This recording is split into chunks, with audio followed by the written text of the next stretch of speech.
Então, queridos, nós vamos começar, né? E vamos começar com uma oração, né? Como a gente sempre faz, né? Pai, em nome de Jesus, Senhor, nós queremos te dar graças, ó Deus, por mais essa oportunidade de poder compartilhar a tua palavra e te agradecer, Pai, por essa oportunidade de poder preparar esse casal, Senhor, aconselhá-los, orientá-los, para que verdadeiramente seu casamento, Pai, possa ser um sucesso, possa ser uma bênção, que venha realmente honrar e glorificar o teu nome. Nós te pedimos, Espírito Santo de Deus, vem nos guiando, nos conduzindo, nos orientando, nos inspirando. E durante todo esse tempo que nós vamos passar aqui, em nome de Jesus. Amém. Amém? Então, como eu estava falando para vocês, né? Esse aconselhamento matrimonial, ele é dividido em 6 etapas, são 6 mensagens, onde a gente trata sobre o porquê se casar, a aliança. Hoje nós vamos estar falando sobre comunicação, diálogo. Depois a gente vai aprender também sobre minha casa, minha família, que é a célula principal. Os papéis dentro do casamento, o que é papel do marido, o que é da esposa, o que é a responsabilidade do marido e da esposa, porque isso às vezes não está muito claro e aí acaba um cobrando coisas do outro que não deveria cobrar, porque não sabe exatamente o que é a responsabilidade de um, o que é do outro e o que é dos dois. Que tem responsabilidade, por exemplo, educar os filhos é responsabilidade dos dois. Mas isso a gente vai estar vendo mais para frente, né? E também sobre o perdão, né? Que é um item imprescindível no casamento, a prática do perdão. Mas hoje, o assunto de hoje vai ser sobre comunicação. Então, o assunto de hoje é diálogo. Né? Para um casamento, não só casamento, né? Mas um relacionamento dar certo, tem que existir diálogo. Né? Sem diálogo, sem comunicação, não tem casamento, não tem relacionamento a dois. Isso vale para qualquer tipo de relacionamento. Eu aprendi, eu gosto sempre de citar, né? Até bom que isso fica registrado. Eu aprendi uma vez com um pastor, chamava Neto, ele é da cidade de Timbó, Santa Catarina, numa palestra que eu ouvi, numa pregação aqui na cidade, ele falando que numa guerra, a primeira coisa que o adversário ele se preocupa em fazer é destruir o sistema de comunicação do exército oponente. Porque se ele conseguir destruir o sistema de comunicação, a guerra está vencida. Né? E isso é tão real que tem na Bíblia, né, uma passagem que é da Torre de Babel, né?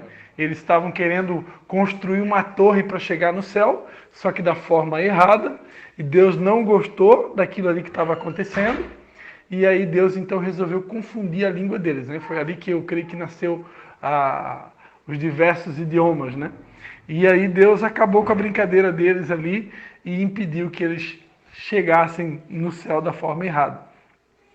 Então a gente vê como que o diálogo, a comunicação correta, ela tem o poder que tem isso, né?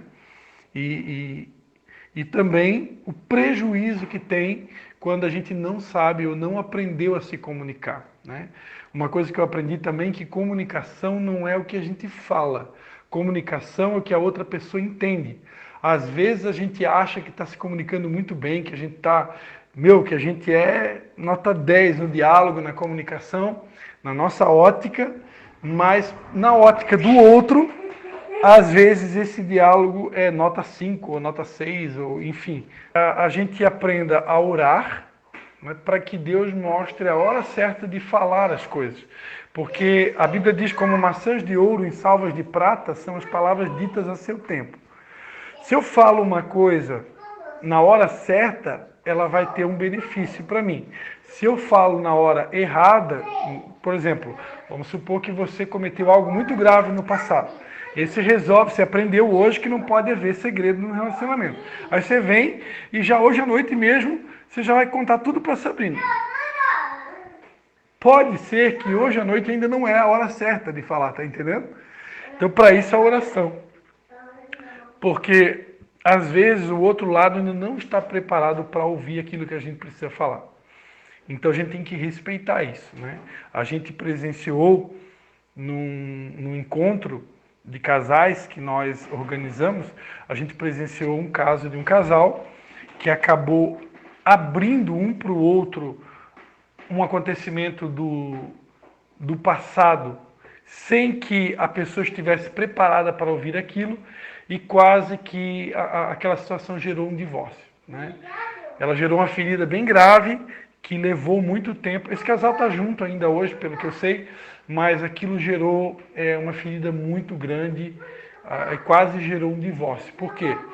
Porque a gente orientou que houvesse essa necessidade de se abrir um para o outro, mas a gente esqueceu de orientar que não necessariamente precisaria acontecer naquele momento, né? Nós deveríamos ter orientado, como eu acabei de orientar para vocês, se acontecer algo muito grave, então orem. Orem e peçam a Deus, peçam a direção do Espírito Santo para que Ele ilumine e revele o tempo, o momento certo de falar. Porque quando a gente expõe algo do nosso passado, alguma coisa que é considerado grave, vocês estão entendendo, né?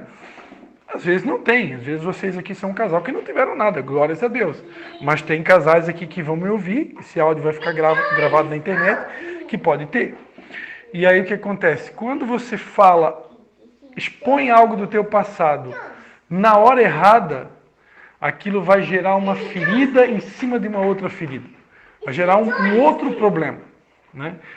Agora, quando eu falo na hora certa, no dia certo, no momento certo, aquilo vai ser saudável. Por quê? Porque aquilo é como se a gente estivesse tocando numa ferida para que ela seja curada, né? E para que haja realmente uma cura emocional no casal e eles possam realmente aprender a confiar um no outro, sabendo que o cônjuge não está querendo esconder nada ou omitir nada da vida dele, né? Nós ensinamos que as mulheres elas têm sede de segurança, né? O homem tem sede de honra e a mulher tem sede de segurança. Para deixar uma pessoa segura, não existe nada melhor do que a transparência, né? Se eu começo a esconder muitas coisas, é aquela historinha do rabo preso, né? É sinal de que eu tenho alguma coisa em off, alguma coisa oculta. E essas coisas ocultas podem causar uma desconfiança no casamento, né? E a desconfiança é o oposto da confiança. E isso faz com que o relacionamento tenha dificuldade no progresso. Agora, quando existe transparência, isso vai gerar confiança e a confiança vai fazer com que esse casal possa caminhar de forma tranquila. Então, transparência, vocês pegaram aí? Transparência é importantíssimo no relacionamento. Não pode haver segredos. A Bíblia Sagrada diz que não é nada encoberto que não venha a ser revelado. Então não existe, por mais que uma pessoa queira esconder alguma coisa de outra pessoa, mais cedo ou mais tarde vai vir à tona, porque a Bíblia está dizendo isso. Só que quando o meu cônjuge, a minha namorada, o meu noivo, a minha noiva, ela fica sabendo através de mim algum acontecimento do presente ou do passado, isso vai ter um efeito benéfico, vai gerar confiança. Agora, quando ela fica sabendo por intermédio do outro, principalmente se é um fofoqueiro que está querendo ver a destruição do casal, aquela informação ela nunca vem da forma correta. Ela sempre vem truncada, né?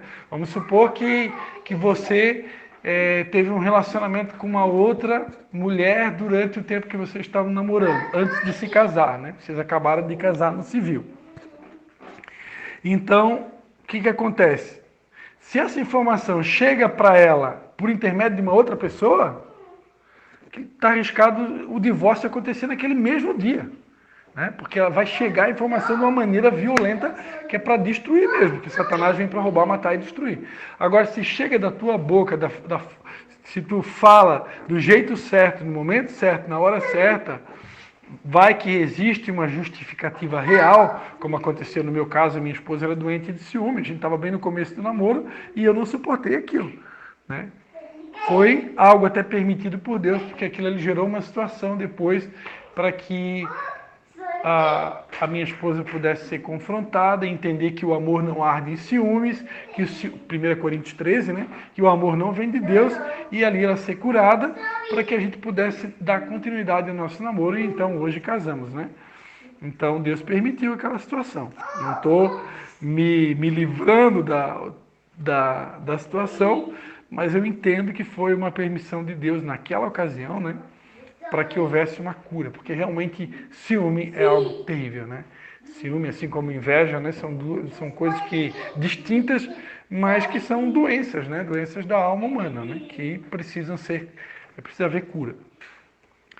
Outro segredo na comunicação, no diálogo, é saber ouvir. A palavra de Deus diz que nós temos que ser tardio no falar e prudente no ouvir. Isso daí, tanto vocês dois como o outro casal que não está aqui hoje, né, vocês são experts de ouvir. Né? Vou dar honra para vocês aqui, parabenizar vocês, que vocês são nota 1000 em ouvir. Né? Eu vou cobrar mais de vocês aqui, falem mais. Né? Mas, enfim, isso é um dom. Né? É um dom. O meu pai tem esse dom. O meu pai... eu consigo falar com ele, às vezes, sei lá, minutos e uma meia hora e ele só ouve, ele não fala nada. Né? Às vezes ele fala uma frase, quando você falou meia hora com ele, aí terminou o assunto, ele fala uma frase. Então, meu pai é assim. E isso é um dom, né? É um dom pastoral, pode-se dizer. Né? Todo pastor precisa cultivar esse dom, né? Porque... às vezes, o que as pessoas mais precisam é alguém que possa ouvi-las, principalmente num tempo como esse de pandemia, né? Um tempo de muito estresse, muita ansiedade. Encontrar pessoas que possam parar tudo para nos ouvir, isso é um presente da parte de Deus, é um privilégio. Né? Isso é um segredo no relacionamento, é um segredo no casamento. Aprender a ouvir um outro. Né? Às vezes tem casal, tem cônjuge que está meio que estressado, de cabeça quente, não ouve tudo que o outro está falando, não tenta discernir, não tenta entender a situação, compreender o momento do outro, e já vai como uma metralhadora, né? Já vai revidando, não, porque isso, porque aquilo, porque eu não concordo, essa é a tua opinião, e coisa, e já vai contradizendo, e ali cria uma guerra, uma verdadeira tempestade, e isso vai gerar briga, vai gerar discórdia.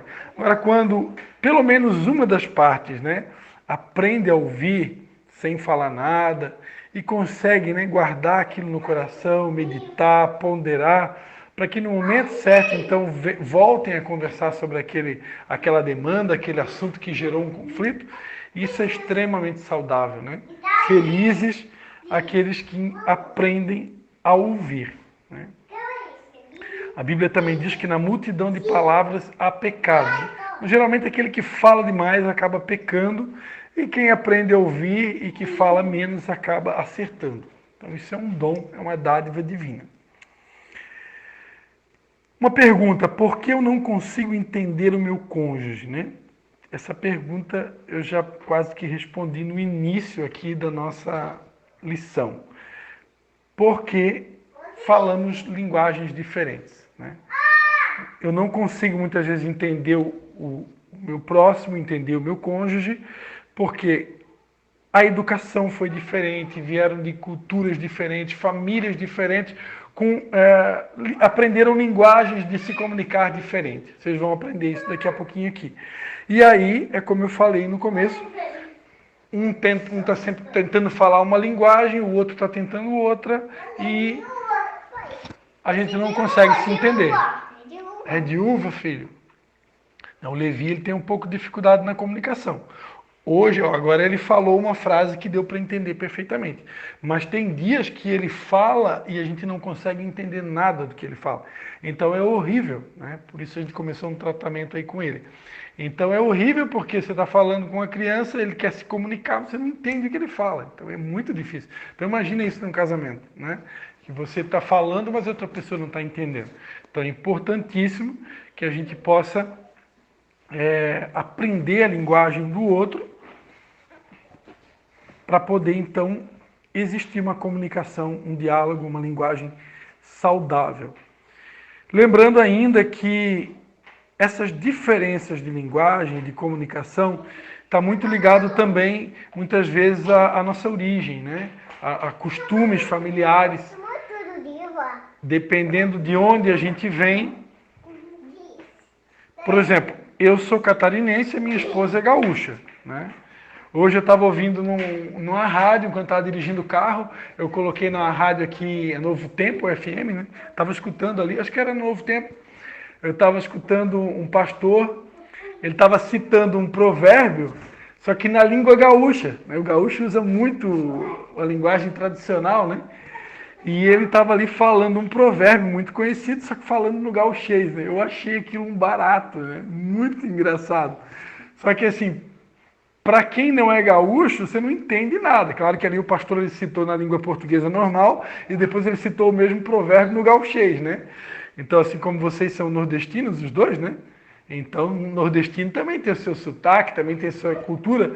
Então, imagina um catarinense falando com o nordestino, um catarinense falando com um gaúcho, quando eles resolvem falar naquele dialeto, naquela língua cultural mesmo, ninguém entende nada, né? Só quem domina a linguagem.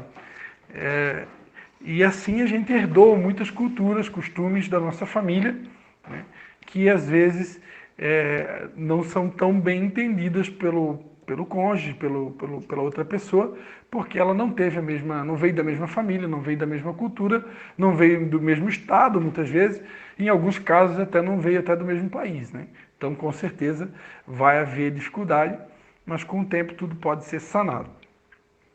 Então, como eu estava falando para vocês, até aqui tudo ok? Show de bola? Eu diria para vocês, né? É claro que é muito difícil a gente dizer assim, de todos os itens que a gente vai estar aprendendo nesse aconselhamento de casais, dizer se tem um que é mais importante, o outro é menos importante.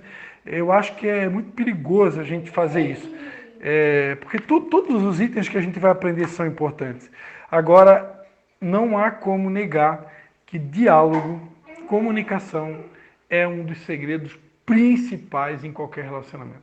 Quando existe diálogo, existe um relacionamento saudável. Quando não existe comunicação, quando não existe diálogo, quando não existe troca de informação, isso com certeza é um sinal de que esse relacionamento está doente, né?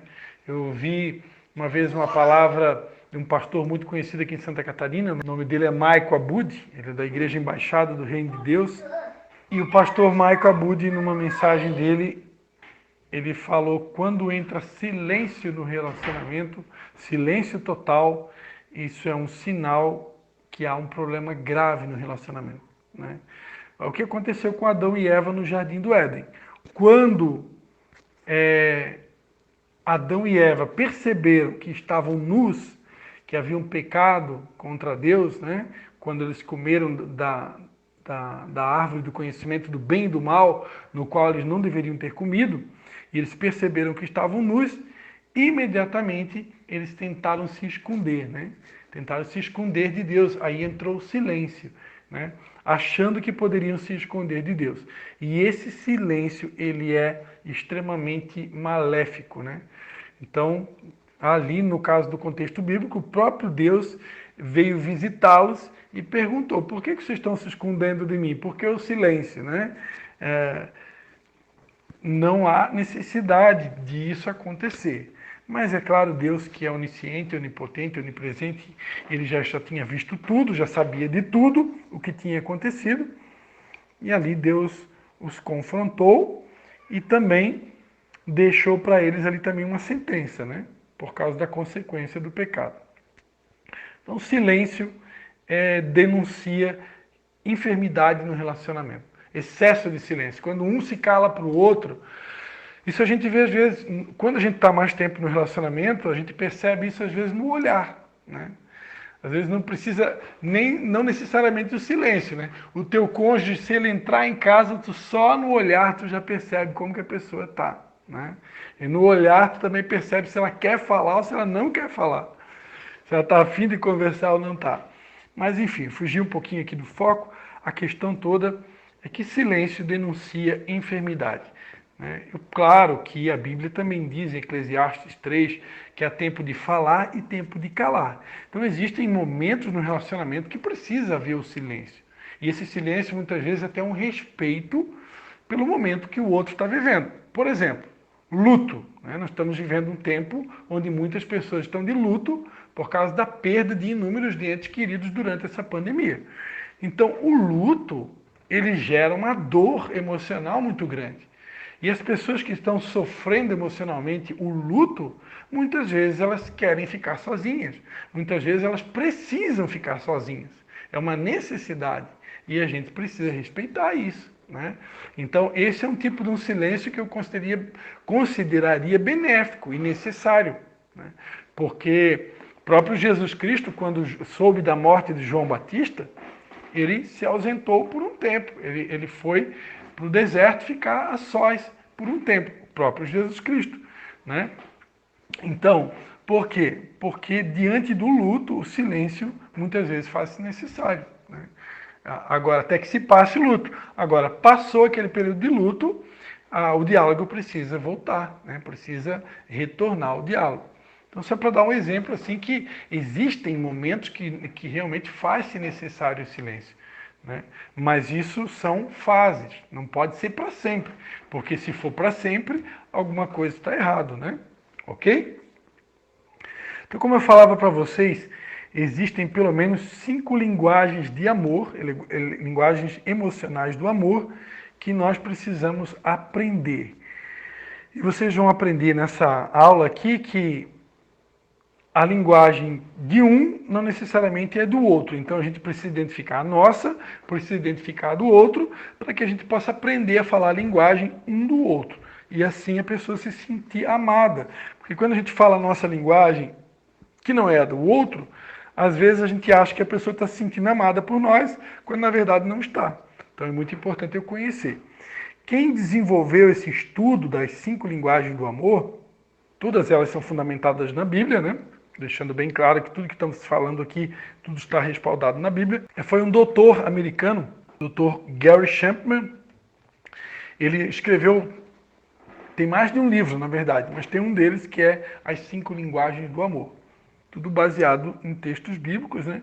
E a gente vai descobrir que... Vocês já tinham ouvido falar sobre as linguagens do amor? Já tinham? Se já ouviram, maravilhoso, vai ser muito bom recapitular. Até eu que já preguei sobre isso em culto, já preguei em eventos para casais, até em célula, nas casas, eu já falei sobre as linguagens do amor. Nunca é demais a gente recapitular, né? Como é bom a gente relembrar as linguagens do amor, porque o ser humano, nós temos essa necessidade de ouvir as mesmas verdades sempre, né? Porque a gente pode, em algum momento, dar uma esfriada, né? Dar uma arrefecida no nosso relacionamento. E aí, quando a gente aprende, relembra de novo, a gente consegue, então, dar uma esquentada, né? Sem lenha, o fogo se apaga. Então, de vez em quando, tem que colocar lenha no relacionamento aí para não deixar o fogo apagar. Vocês estão começando agora, geralmente o fogo está em alta, né?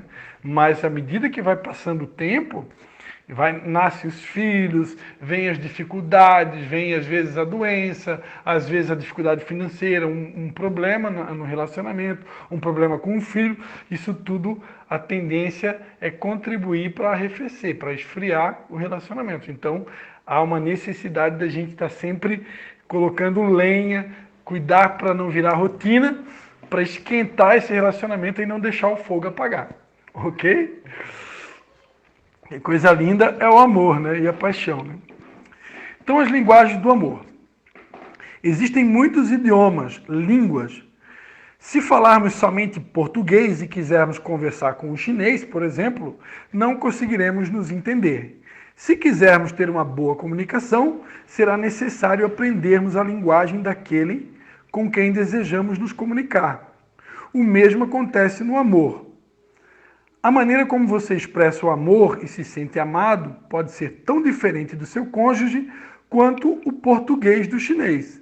Se ambos não descobrirem e aprenderem a falar uma linguagem do outro, jamais conseguirão entender o quanto se amam. Exemplo, o carro pode ser 0 km. Se não tiver combustível, ele não anda. Da mesma forma, o relacionamento, se o tanque emocional não estiver cheio, não há relacionamento. As pessoas falam diferentes linguagens de amor. Se você identifica e aprende a praticar a primeira linguagem de amor do seu cônjuge, terá descoberto a chave para um amor duradouro. Sentir-se amado é a principal necessidade do ser humano. Guarda bem isso daí, tá? A principal necessidade do ser humano não é dinheiro, não é fama, não é aplausos, né? Honras, presentes necessariamente, né? A principal necessidade do ser humano é se sentir amado, né?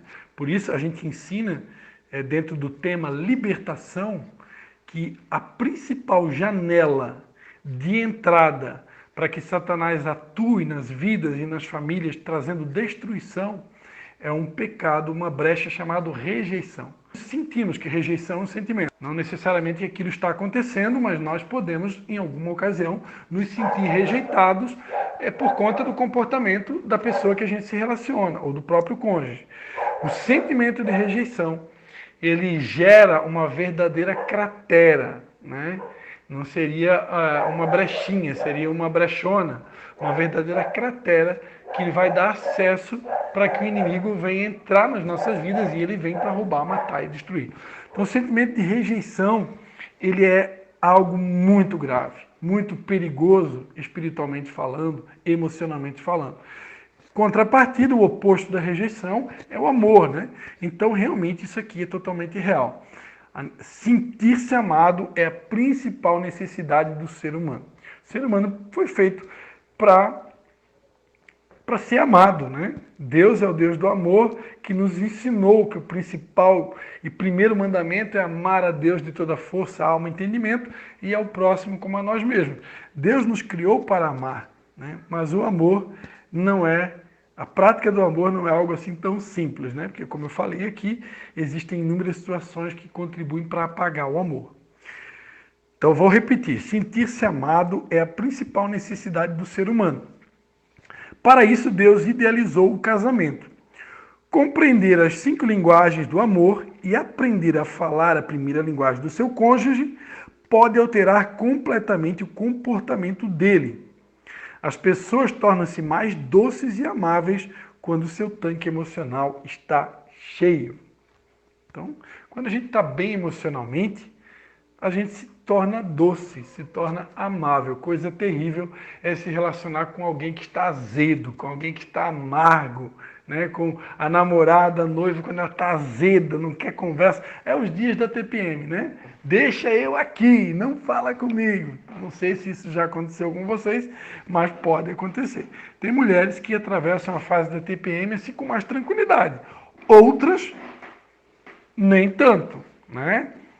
Então, tem mulher que perde muito sangue, né, líquido, e acaba que mexe realmente totalmente com o sistema hormonal da mulher. Isso tem que ser respeitado também. Então, vamos lá. Descobrindo a sua primeira linguagem. Como é que eu faço? A gente vai estar aprendendo aqui. As linguagens são palavras de afirmação, qualidade de tempo, dar e receber presente, formas de servir e toque físico. Essas são as 5 linguagens de amor, né? Como que eu faço para descobrir qual que é a minha principal linguagem e qual que é a principal linguagem do meu cônjuge? Fazendo algumas perguntas para nós mesmos, né? O que eu mais aprecio, né? O que eu mais gosto, né? O que eu mais aprecio? O que faz com que eu me sinta, ou ela, ou ele se sinta mais amado? Já prestou atenção? O que eu faço que realmente faz com que aquela pessoa, ou com que eu me sinta amado? Terceira pergunta, o que eu mais desejo do meu cônjuge? Né? E o que o meu cônjuge mais deseja da minha pessoa? O que ele faz ou deixa de fazer que me magoa? O que a pessoa faz ou deixa de fazer que te magoa? São perguntas importantes. Qual a forma mais frequente de expressar o amor que eu pratico? Respondendo essas perguntas aí, a gente vai descobrir a nossa linguagem. Eu vou dar um exemplo aqui da minha linguagem, né? Por exemplo, respondendo a 4ª pergunta aqui, ó, o que a pessoa faz ou deixa de fazer que me magoa? Como a minha linguagem principal é palavras de afirmação, O que mais me magoa é quando a pessoa usa palavras para me ofender, ou o meu cônjuge, por exemplo, ou a minha filha, o Levi não, porque é muito pequenininho, né? Usa palavras para me ofender. Isso é o que mais me magoa. Por quê? Porque a minha linguagem principal é palavras. Então, a ausência de palavras de afirmação, a ausência de palavras do bem, palavras de ânimo, palavras de encorajamento, palavras de incentivo, fazem falta e acaba, e muitas vezes pode até atingir o meu emocional, assim como palavras de crítica, de condenação, de opressão, palavras condenatórias também pode me prejudicar bastante. Por quê? Porque essa é a minha linguagem principal. Mas quando uma pessoa, por exemplo, ela recebe críticas e ela não está nem aí, ela tira aquilo de letra, faz de conta que nem foi nada, provavelmente palavras de afirmação não é a linguagem dela principal. Pode, com certeza é outra. Agora, quando a pessoa se incomoda muito com críticas, com certeza palavras de afirmação é uma das linguagens principais da pessoa. Estão entendendo? Só um exemplo aqui, estou dando um exemplo meu aqui, para vocês terem uma noção. Depois vocês vão poder avaliar um ou outro e descobrir, você pode até perguntar, né? Casamento não tem mistério, né? Eu já sei a linguagem principal da minha esposa é qualidade de tempo e a minha principal é palavras de afirmação. Então a gente não, já sabe tudo um do outro, né? E tem que saber mesmo para a gente tentar, no mínimo, se esforçar para falar a língua do outro. Então vamos lá. Palavras de afirmação. Provérbios 12, 25. Provérbios 12, 25 diz assim: a ansiedade do coração do homem o abate, mas uma boa palavra o alegra. Olha só. A ansiedade do coração do homem o abate, mas uma boa palavra o alegra. Então, uma palavra boa, né? Uma palavra de encorajamento, uma palavra de ânimo, uma palavra de motivação. Como você está linda nesse vestido hoje, meu amor. Como você está bonito hoje com esse novo penteado. Então, uma palavra boa, ela alegra o coração. Provérbios 18, versículo 21, diz assim: a morte e a vida estão no poder da língua, e aqueles que a amam comerão do seu fruto.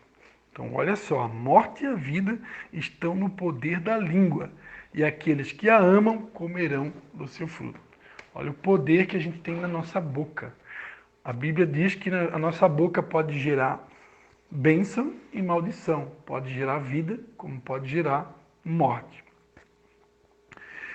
Então, como eu falei aqui, se críticas forem o que mais te aborrece, talvez esta seja a sua linguagem. Elogios, quem não gosta de ganhar um elogio de vez em quando, né? Elogios e palavras de apreciação são poderosos comunicadores do amor. O objetivo do amor não é você conseguir algo que deseja, mas fazer alguma coisa pelo bem-estar daquele a quem ama. É fato que quando recebemos elogios, dispomos-nos mais para retribuí-los. O potencial de seu cônjuge pode estar esperando por uma palavra de encorajamento. Quando nos sentimos inseguros para realizar certos atos positivos, precisamos de incentivo, palavras que nos dê coragem para irmos atrás dos nossos sonhos. Então, às vezes a gente quer que o nosso semelhante, que o nosso cônjuge nos dê uma determinada resposta, venha sonhar os mesmos sonhos do que a gente, por exemplo, mas nós não sabemos como encorajá-lo, ou incentivá-lo, ou motivá-lo para andar na mesma direção dos nossos sonhos. Né? E a gente fica cobrando muito do outro, mas nós mesmos não conseguimos motivá-los para isso. Então, eu creio que agindo assim a gente peca, ou pelo menos não está sendo satisfatório, né, no relacionamento. Então é importantíssimo que nós venhamos aprender a encorajar, a motivar, a incentivar não só o cônjuge, mas as pessoas do nosso dia a dia. Então, nós não devemos pressionar, né? Não podemos oprimir, não podemos entristecer, magoar as pessoas, né? Colocá-las mais para baixo ainda, principalmente quando estão vivendo momentos difíceis. Ou dar ordens, né? Às vezes a gente quer dar ordem para a pessoa agir na mesma direção do que a gente. Então, dar ordens nos torna como pai ou mãe. E no relacionamento, no casal, eu não sou pai da pessoa nem mãe. É meu namorado, é minha noiva, é meu cônjuge. Né? Quando você faz um pedido ao seu cônjuge, você afirma as habilidades dele. Quando dá ordens, ele se sentirá diminuído. Porque a pessoa vai se sentir pequena. Então tem que fazer. Pedir é bem diferente de que dar uma ordem, né? E a gente é bom de dar ordem, né? Mas é bem mais educado pedir. Quando um estiver bravo, agressivo, faça uma opção de ser gentil. Procure enxergar o ponto de vista do outro. Às vezes a gente está num relacionamento, a outra pessoa tá nervosa, né? Acho que certo, foi agredida pelo patrão lá no trabalho, algum colega de trabalho humilhou ela, falou alguma coisa que entristeceu, aí a pessoa chega em casa de cabeça quente, nervosa, brava, e aí você vai e paga na mesma moeda. Né? É a mesma coisa que jogar mais fogo no fogo, né? Enquanto que o outro lado deveria, naquele momento, ser mais brando, mais calmo, mais ouvidos, né? Para poder tentar acalmar os ânimos e fazer com que aquele fogo ruim abaixe, ou baixe, né? Melhor dizendo, ok? Entenderam o que é palavra de afirmação? Palavras de afirmação são palavras de encorajamento. É utilizar palavras para motivar, encorajar, animar a pessoa do meu cônjuge ou do meu relacionamento. Então, essa linguagem é muito importante, tá? Todas são importantes, mas essa daqui, ela biblicamente falando, ela tem um poder sobrenatural. Porque, biblicamente, com palavras eu posso construir um futuro de êxito e com palavras também eu posso construir uma derrota ou um caos na minha vida. Deus, quando quis reconstruir todo o planeta Terra, ele disse, haja luz, né? E houve luz. Deus, com palavras, ele foi formando tudo o que existe hoje e tudo que tem no mundo foi criado pelas palavras de Deus. Imagina se Deus usasse as palavras para proferir coisas ruins, né? O mundo seria um caos. Mas Deus usou as palavras da forma correta. Assim também nós devemos usar as palavras de forma que motive, encoraje, anime as pessoas do nosso relacionamento e principalmente o nosso cônjuge. Segunda linguagem de amor, qualidade de tempo. Evangelho de Mateus, capítulo de número 26, Evangelho de Mateus, capítulo 26, do 38 ao 40, diz assim: Então lhes disse, a minha alma está cheia de tristeza até a morte. Ficai aqui e velai comigo. Indo um pouco adiante, prostrou-se sobre o rosto, orando e dizendo, Meu Pai, se possível, passa de mim este cálice. Todavia, não seja como eu quero, mas como tu queres. Voltando para os seus discípulos, achou-os dormindo e perguntou a Pedro, Então, nem uma hora pudeste vigiar comigo? Vigiai e orai para que não entreis em tentação. Na verdade, o espírito está pronto, mas a carne é fraca. Eu li até o versículo 41. Então, Jesus, no momento mais difícil da vida dele, quando ele estava lá no jardim do Getsemane, ele pediu que os discípulos pudessem vigiar, pudessem estar ali com ele naquela batalha de oração. E a Bíblia Sagrada diz que quando Jesus ele vai dar uma espiadinha nos discípulos, ele encontra os discípulos dormindo. Né? Naquele momento, o que Jesus mais precisava era de pessoas do lado dele. Pessoas que estivessem ali juntinho dele. Nós estamos aqui, eu sei que está difícil, mas nós estamos aqui com vocês. Estamos nessa batalha de oração, estamos juntos. É o que Jesus mais precisava naquele momento. Saber que ele não estava sozinho. Mas, para surpresa dele, os discípulos principais, Pedro, Tiago, João, estava todo mundo dormindo. E Jesus ficou imagino que ele ficou pé da vida, né? Extremamente furioso, chateado, porque encontrou os discípulos dormindo no momento que ele mais precisou da companhia dos discípulos. Então, essa é a linguagem da qualidade de tempo, estar junto, estar presente, né? De que servem a casa, o carro, as demais coisas, se nós não curtirmos juntos? Né? O que adianta você ter uma boa casa, um bom carro, né? Um monte de coisas, se vocês não puderem curtir junto aquilo, né? Quando você dedica pouco tempo ao cônjuge, o tanque emocional se esvazia e ele não sente segurança em seu amor. Por isso, em sua mente, ele rejeita tudo o que te afasta dele. Então, quando a linguagem de um dos cônjuges é qualidade de tempo, lembrando que qualidade de tempo não é quantidade de tempo, tá? Tem pessoas que confundem qualidade com quantidade. Uma coisa é qualidade, outra coisa é quantidade. Qualidade de tempo, às vezes, é 5 minutos que você tira num determinado momento ali para ficar do lado do teu cônjuge, olho no olho, conversando, dando atenção total, sem WhatsApp, sem celular, sem rede social, né? Aquilo ali pode fazer toda a diferença naquele momento. Então não é a quantidade. Claro que se a gente conseguir juntar as duas coisas, né? Por exemplo, a minha esposa gosta de ver filme. Então, de vez em quando, lá uma vez ou outra, eu não sou muito de filme, né? Eu praticamente não vejo filme. Mas, fiquei sabendo agora que é aquele filme de Paulo, né? Está na Netflix, então vou convidá-la para ver a história de Paulo. Mas, como a minha esposa gosta de ver filme, então tirar um tempo para ver um filme com ela, ficar ali do ladinho, né? Fazer uma pipoca, tomar um suco e assistir o filme do começo ao final ali abraçadinho. E isso faz toda a diferença, né? Juntar qualidade com quantidade. Mas não necessariamente é quantidade. O principal é a qualidade do tempo que eu dedico. Quando eu não tenho qualidade de tempo, quando eu não tenho tempo para o meu cônjuge, se essa daí for a linguagem principal da pessoa, a partir do momento que ela descobre o que mais está tirando o tempo do relacionamento, aquela coisa, ou até mesmo pessoa, que está tomando a maior parte do tempo do outro, aquilo pode se tornar um inimigo na vida do cônjuge.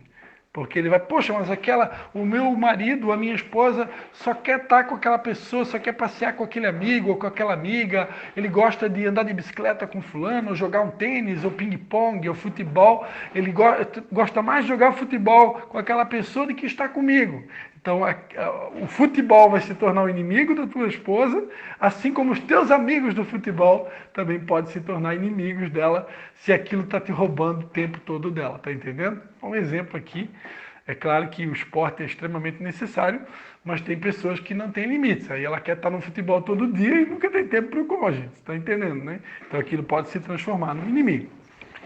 Então, só um exemplo. O importante não é somente estar próximo, né? Trabalhar junto, por exemplo, né? Fazer uma atividade de casa junto, mas focalizar sua atenção nele ou nela. Né? Se mostrar que você está junto ali, que está com foco na pessoa. Olhar nos olhos quando fala, por exemplo. Não fazer outra coisa enquanto ouve. Né? Principalmente nesse tempo agora de tecnologia, de internet, de celular, de WhatsApp, é muito comum, às vezes você vai fazer, no passado aconteceu comigo, eu ia visitar os meus pais e eu levava o celular na minha mão, né? E aí eu estou ali conversando com meus pais, daqui a pouco no meio da conversa respondia um WhatsApp, né? Atendia um telefonema e eu percebi que meu pai e minha mãe estavam ficando muito magoados comigo por causa dessa situação. Hoje, na maioria das vezes, quando eu vou visitar meus pais, eu deixo já o celular no carro. Eu nem levo o celular comigo. Só se eu tiver que carregar a bateria do celular, eu boto lá o celular para carregar a bateria, mas eu nem levo, porque eu sei que aquilo vai atrapalhar o relacionamento. E aquele tempo que eu estou com meus pais ali já é curto, então eu tenho que usar aquele tempo todinho para eles, foco total neles. Então já deixo o celular no carro. Então, a mesma coisa em casa. A gente está conversando com o cônjuge, ela está contando alguma coisa muito importante para você, ou você para ela, e aí você ali no WhatsApp, respondendo as amigas, ou no Instagram, né? Vendo stories no Instagram. A outra pessoa vai se sentir muito amada, né? Ela vai se sentir assim, poxa, esse é o amor que você tem por mim? Não larga o stories aí, não larga o WhatsApp, né? Então temos que tomar cuidado com tudo isso daí. Terceira linguagem de amor. Receber presentes. Mateus 2:11. Mateus 2, versículo 11. A Bíblia diz assim: entrando na casa, viram um menino com Maria, sua mãe, e prostrando-se o adoraram. Então, abrindo os seus tesouros, lhe apresentaram suas dádivas, ouro, incenso e mirra. Aquela passagem muito conhecida, quando os reis magos souberam do nascimento de Jesus, eles viram aquela estrela que estava indo até Belém, na direção de Belém, então eles vão até na direção onde Jesus nasceu, provavelmente numa cabana. Nós cremos que era a época da festa dos tabernáculos, perante os relatos e indícios bíblicos, né? E aí, então, esses reis magos, não fala que era três, mas falam que eram rei magos, que trouxeram ouro, incenso e mirra. Eles presentearam Jesus com esses presentes, né? Ouro, incenso e mirra. Então, dar presentes é uma linguagem universal de amor. A Bíblia diz ainda, em Efésios capítulo 5, versículo 25, Efésios 5, 25, Vós, maridos, amai as vossas mulheres, como também Cristo amou a igreja e a si mesmo se entregou por ela. Uma forma que Jesus usou para demonstrar o seu amor para com a igreja, para conosco, nós somos a igreja de Jesus, foi entregando a sua própria vida. Então, dar a vida foi o maior presente que Deus deu a toda a humanidade. Deus entregou o seu Filho e Jesus entregou a sua própria vida. Então, essa é uma linguagem universal de amor. O ato de presentear é uma expressão fundamental de amor e transcende barreiras culturais. Um presente é algo que pode segurar em suas mãos e dizer: ele lembrou de mim. Presentes podem ser comprados, achados ou elaborados, até mesmo fabricados, né? Por exemplo, flores, cartão. Você mesmo pode fazer um cartãozinho, né? Para o teu cônjuge, para o teu noivo, para a tua noiva. Não é necessário gastar todo o dinheiro com presentes caros. Lembranças são o suficiente.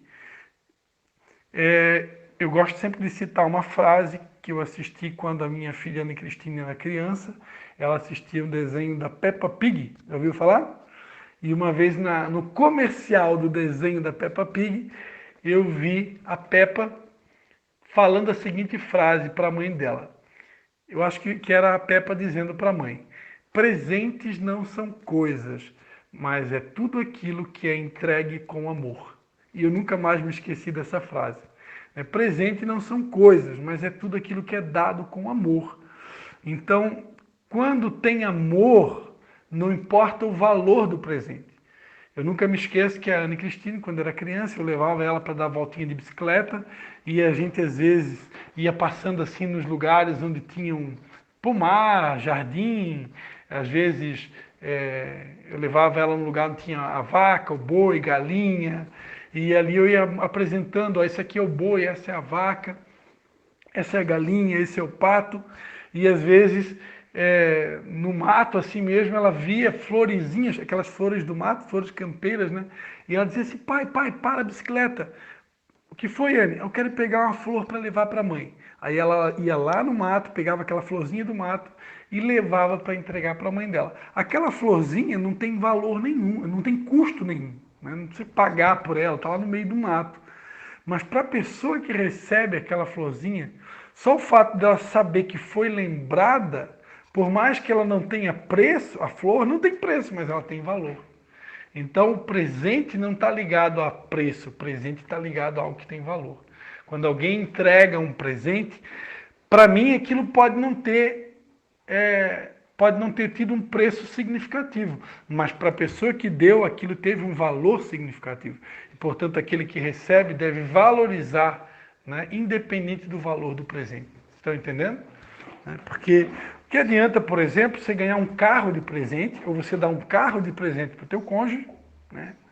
Ou para um pai que dá um carro de presente para o filho, né? Que isso é comum de acontecer, se aquilo não for acompanhado de amor, se aquele presente for só para tentar tapar um furo, por exemplo, ou algo que o marido ou o pai deixou a desejar no relacionamento com o filho ou com o cônjuge. Então, não necessariamente que aquilo vai ter valor. Por mais que um carro ele tenha um preço enorme, mas às vezes aquela florzinha lá do mato tem muito mais significado do que um automóvel. Estão entendendo? Porque tudo depende da intenção e da motivação do coração. O fato é que presente é uma linguagem universal de amor. É a forma que Deus encontrou para demonstrar seu amor para conosco. Ok?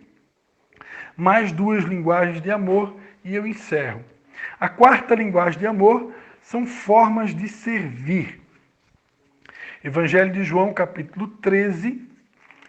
Evangelho de João, capítulo 13, no versículo 12 ao 17, diz assim. Evangelho de João, capítulo 13, do 12 ao 17. Diz assim.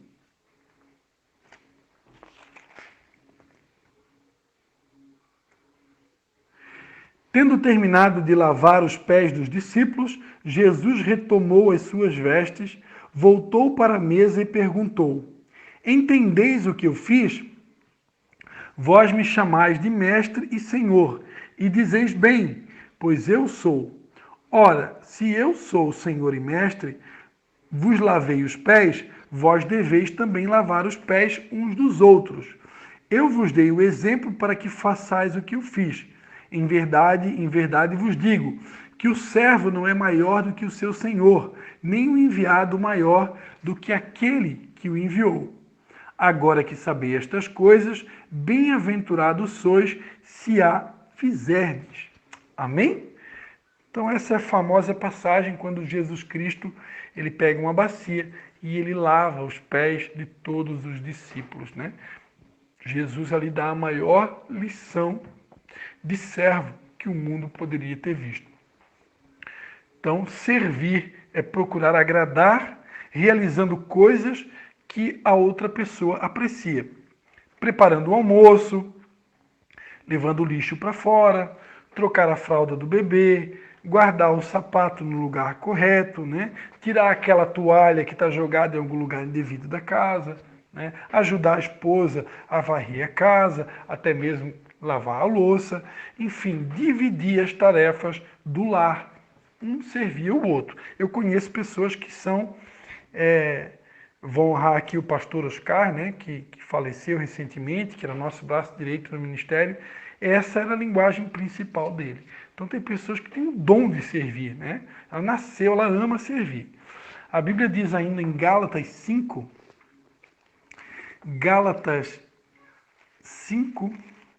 versículo 13, a Bíblia diz assim: Vós, irmãos, fostes chamados à liberdade. Não useis, porém, a liberdade para dar ocasião à carne, mas servi-vos uns aos outros pelo amor. Né? Então a Bíblia nos ensina a servir uns aos outros. Né? Jesus não veio a esse mundo para ser servido, mas para dar a vida e servir a toda a humanidade. A Bíblia diz que servir é o maior dom. Né? Jesus foi o servo de todos os servos. Né? E ele nos ensinou com a própria vida a servir. Então, que nós possamos imitar Jesus Cristo também na questão do servir. Quando a gente serve, principalmente quando a linguagem do outro é servir, nós vamos estar contribuindo em muito para que a pessoa se sinta amada. Né? Servir tem a ver um pouco também em ser producente, né? Em produzir. Por exemplo, você serve lá no trabalho o seu patrão. Vamos supor que o trabalho que você faz, que você desempenha lá na empresa onde você trabalha, se você tem metas, por exemplo, de produtividade. Quanto mais você produzir, mais alegria você vai dar para o seu patrão, correto? Você tem que fabricar lá, em São João Batista, a maioria das pessoas fabricam sapatos. Então você tem uma meta lá de produzir, exemplo, 100 sapatos por dia. E aí você se esforça, não, eu vou produzir 110, eu vou dar o sangue aqui, eu vou me esforçar, eu vou fazer 10 a mais do que a meta dos meus colegas de trabalho. Isso vai deixar o patrão contente ou não vai? Vai deixar, porque você fez além do que era a meta, além do que precisava fazer. Então, é uma das maneiras de demonstrar amor, é o servir, é ser producente, é ser uma pessoa produtiva, né? A pessoa que faz acontecer. Né? A contrapartida disso é a preguiça. Você está casado com um cônjuge, por exemplo, que é preguiçoso, que tem preguiça de fazer as coisas, assim quando um pai tem um filho que é preguiçoso, que está sempre se amarrando para fazer as coisas, isso entristece muito o coração da pessoa, do outro, principalmente se a linguagem dele for servir. Né? Porque se a linguagem da pessoa é servir e você nunca serve ela, com certeza ela vai se sentir mal amada e vai ficar até muito chateada. Tá dando para entender? E para encerrar, então, os pedidos direcionam o amor, mas as cobranças impedem que ele seja liberado. Ninguém gosta de fazer nada forçado. Devemos pedir e não exigir. Se eu tenho essa linguagem do amor, a questão do servir, eu tenho que pedir para outra pessoa que ela possa me servir, e não exigir. Que quando eu exijo, eu já estou criando um muro, ao invés de construir uma ponte. Eu também não devo usar de chantagem. Né? Tem pessoas que fazem chantagem emocional. Eu acho melhor você fazer isso. Se você não fizer, fazendo ameaças, né? Assim você até pode ser servido, mas não amado. Debaixo de chantagem, de ameaças, a pessoa pode até te servir, mas você nunca vai se sentir amado quando você faz alguma coisa imposta ou obrigada, debaixo de chantagem emocional, por exemplo. Né? Isso não é amor, né? Isso é opressão.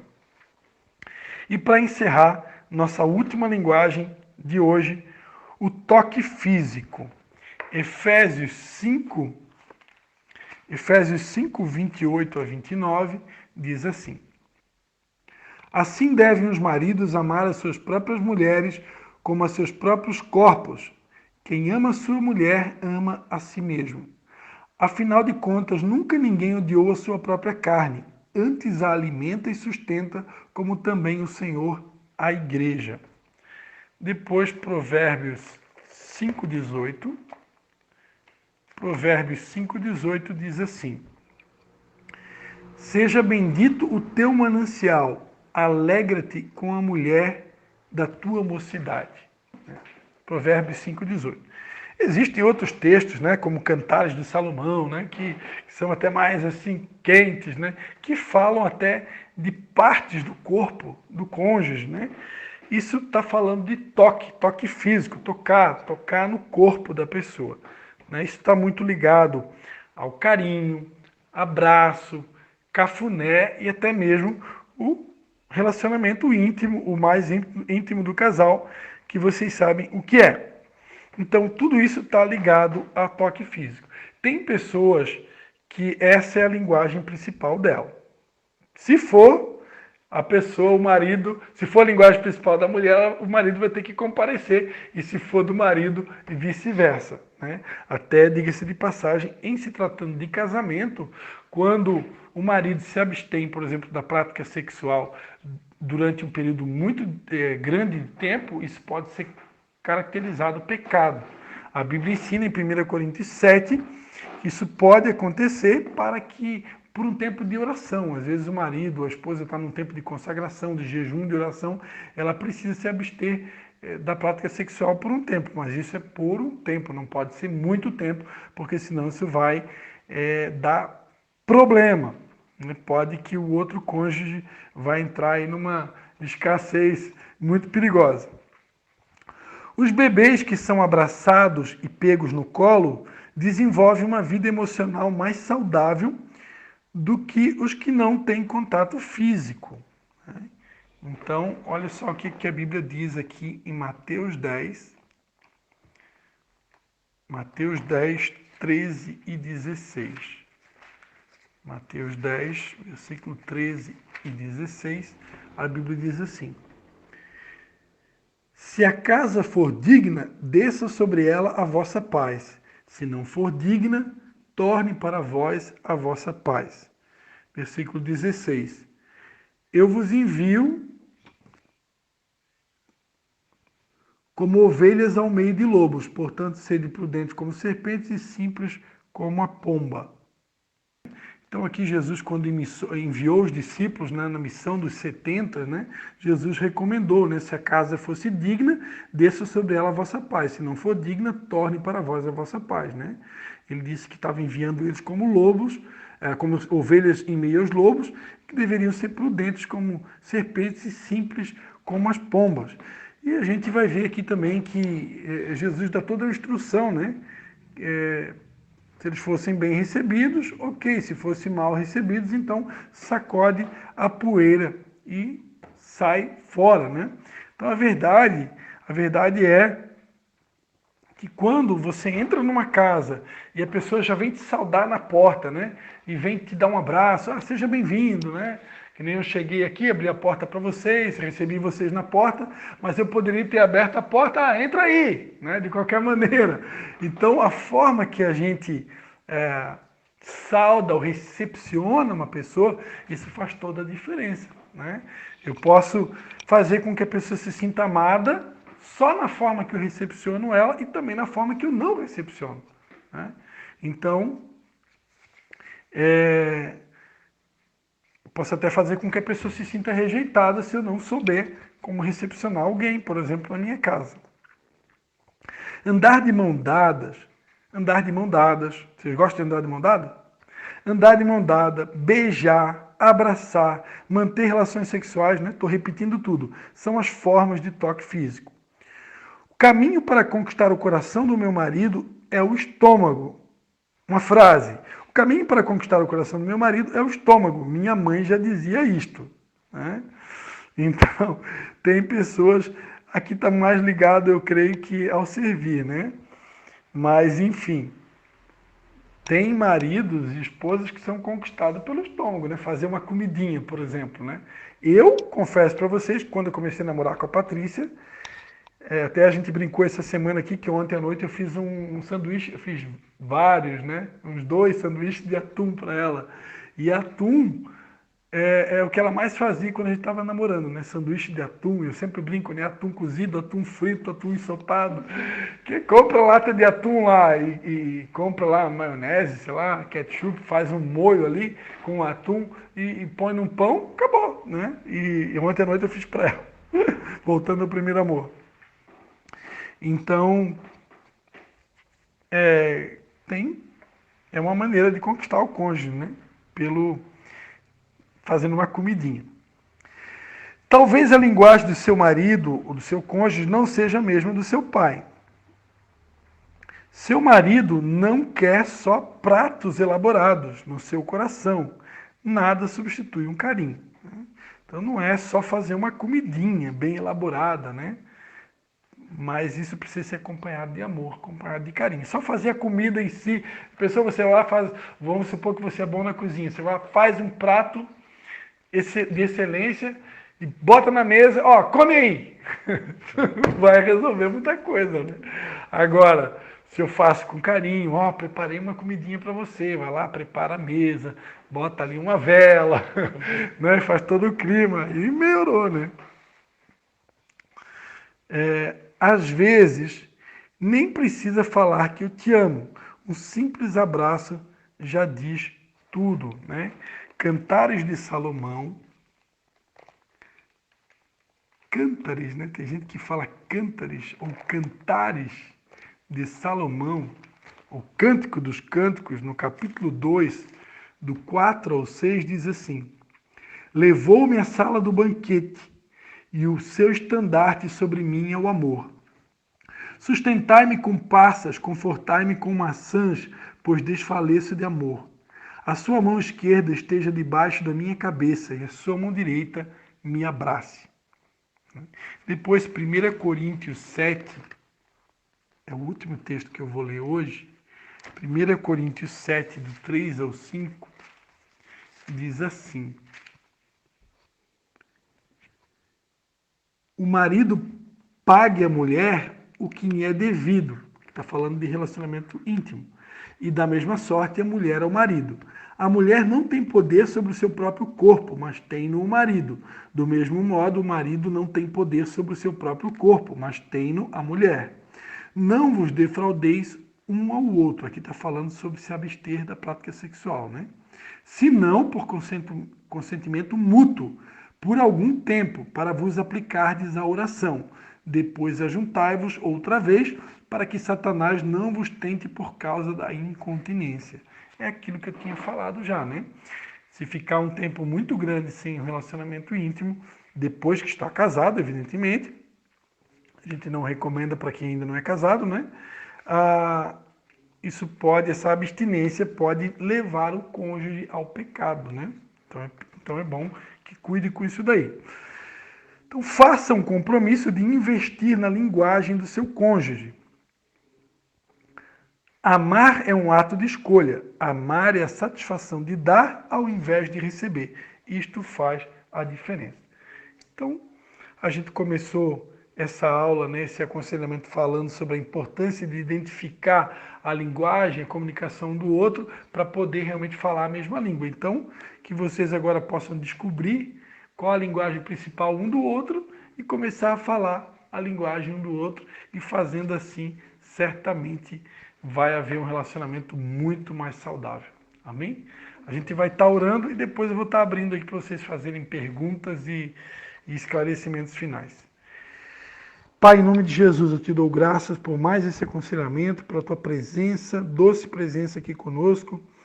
Te agradecemos, Pai, que todo esse material que vai ficar disponível na internet possa servir de bênção para edificar as famílias, aos relacionamentos, aos casais, os namorados, os noivos, ó Deus, que vão estar ouvindo esse material, que todos possam ser profundamente edificados, abençoados, para a honra e glória do teu nome. Eu já quero profetizar e decretar famílias saudáveis, casamentos curados, relacionamentos sarados, para a honra e glória do teu santo nome, em nome de Jesus. Amém e amém.